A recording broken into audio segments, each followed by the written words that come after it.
The other thing that did catch my eye was another appearance by Kemi Badenoch before the Women and Equalities Committee, where there was a bit of a standoff between her and some of the committee members over poor questioning. It was a pretty bad-tempered discussion. Kemi Badenoch is pretty terrier-like. She doesn't let go when she's got a bit between her teeth. And there was a dispute about the use of the word epidemic in relation to a discussion about the rise in the number of young people who are part of the trans community. This was taken as an insult by a Labour MP. And there was a sort of, quite a lot of back and forth about, accusations of lying, unparliamentary language. I think you should withdraw that statement. It all got a bit heated and messy. It used to be said of Ken Clarke that he'd cross the street to have a fight. And I think Kemi Badenoch is very much in that tradition of sort of pugilistic conservatism. And she's not going to back down in front of that committee. And she's quite enjoying, I think, having some of those fights, because I'm sure they win her a lot of credit where she needs to win credit. Yeah, she's, there were a lot of Conservative MPs who were applauding her for her stance. So that was one event on the committee corridor. Another that took my eye was the pre-appointment hearing for the new chair of the BBC, Samir Shah, who was up in front of the Culture, Media and Sport Committee.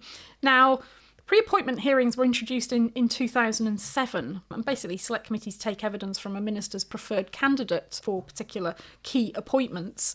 They take place before the appointment is confirmed, but after the actual selection has taken place. So it's only one sort of nominee. It's not as if the committee's got a choice. And they're not confirmation hearings in the sense that the person doesn't not get the job if the committee doesn't like them. No. The committee can find out what they think about stuff, but it can't say, no, you shouldn't appoint that person. They can recommend against it, but they can't block it. Yeah, recent years, the same committee, Culture, Media and Sport, I think, said that the government's nominee to chair the Charity Commission was what they describe as an archetypal and unimaginative choice, and the committee didn't feel able to approve his appointment, so they withheld their approval.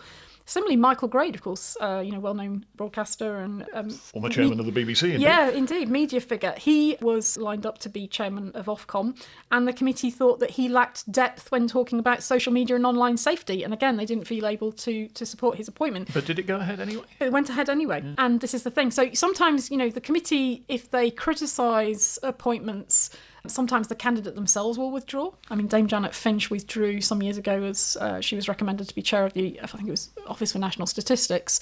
And sometimes, it can be a fairly excoriating report from the committee and the government just presses ahead, which of course famously one of the very early ones that happened was Ed Balls when he pressed ahead with, I think it was the Children's Commissioner at the sort of dying stages of the Gordon Brown government. Yeah, much to the angst of the Select Committee chair at the time, Barry Shim, and the Labour veteran who's standing down at the next election. But that was an example, really, of the kind of almost ritual nature sometimes of these hearings. There may be a bit of fun to be had questioning the person, but it has to be a pretty catastrophic implosion for them not to be appointed after the hearing. Yeah, and this was an interesting one, of course, because it raised the question about Gary Lineker's, the host of Match of the Day, his social media activity again in recent weeks.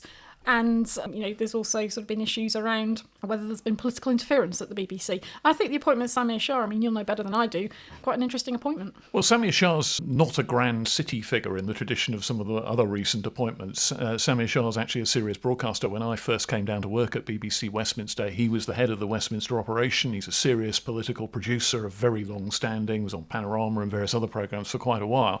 So it'd be very interesting to see what he does when he's in charge of the BBC. But I'm interested in this absolute fetishisation of Gary Lineker. Why on earth it is grown politicians are completely obsessed by what's tweeted by a football commentator. If I tweeted some of the stuff Gary Lineker tweeted, I would be in trouble, but then I was doing political programmes. I was directly involved as a political correspondent. He isn't. And I just do wonder if this is all getting slightly out of proportion, because Gary Lineker's a Remainer and has become a bit of a hate figure in certain sections. He's also, he's got huge political podcasts in his... Pod power. Yes, pod power. And he's got huge social media following. He can reach many more people than most politicians can. And that's why, one of the reasons it bothers them. But I'm sure he'd continue doing it, whether he's working for the BBC or not, for a start. Also on the committee corridor, incidentally, just worth marking, another duffing up for the permanent secretary, the top official at the Home Office, Matthew Rycroft, at the Home Affairs Select Committee, who still aren't at all happy about some of his performances. They were quizzing him about the cost of the Rwanda scheme, and it wasn't a happy sight. They raised questions about the integrity, the accountability, the objectivity and the transparency of his approach to informing them as committee chairs about the Rwanda bill costs and this whole deal and what it involves. Yes, and it all concluded with the chair of the committee, Dame Diana Johnson, saying that there was not a good relationship between the committee and the department, and if he thought it was, he was delusional. So that was a pretty sharp way to end the occasion.